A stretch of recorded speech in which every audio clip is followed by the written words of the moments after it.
Guys, நம்ம Coimbatore to Chennai வந்துட்டு SRR ட்ராவல்ஸில் வந்துட்டு புக் பண்ணியிருக்கோம்.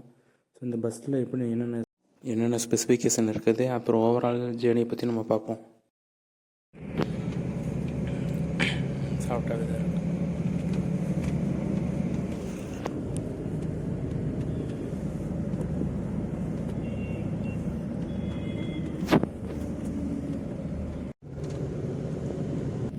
பஸ் ஏறினதுக்கப்புறம் கோயம்புத்தூர் ஸ்டார்ட் ஆகிடுச்சு.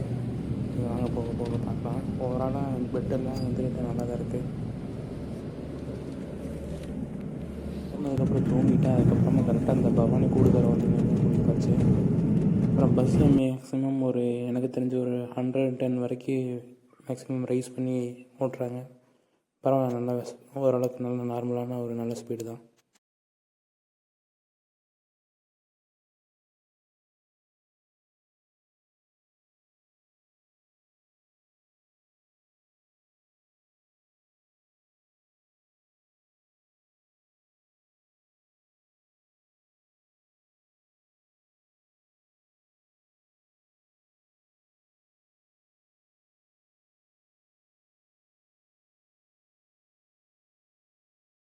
விண்டோ வந்து நல்லாவே இருக்குது. உள்ளே கொஞ்சம் நீங்கள் பார்க்கும்போது நல்லா சூப்பராக இருக்குது ஈஸெல்லாம். ஸோ தனியாக கொஞ்சம் என்ஜாய் பண்ண நினைக்கிறவங்க இந்த ட்ராவல்ஸ் நல்லா புக் பண்ணி நீங்கள் போகலாம். வியூவெல்லாம் நல்லா இருக்குது. அதுமாதிரி உள்ள வைப்ரேஷன் அந்தளவுக்கு எதுவும் கிடையாது.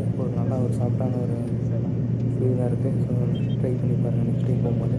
டிக்கெட் ப்ரைஸ் மாறி இருக்கும். நீங்கள் ப்ளே ஸ்டோரில் எஸ்ஆர்ஆர் ட்ராவல்ஸ் நீங்கள் போட்டிங்கன்னா வரும். நீங்கள் அதில் வந்து புக் பண்ணிக்கலாம். ஓவராலாக நல்லா தான் ப்ரைஸுக்கு ஒர்த்தாக இருந்துச்சு.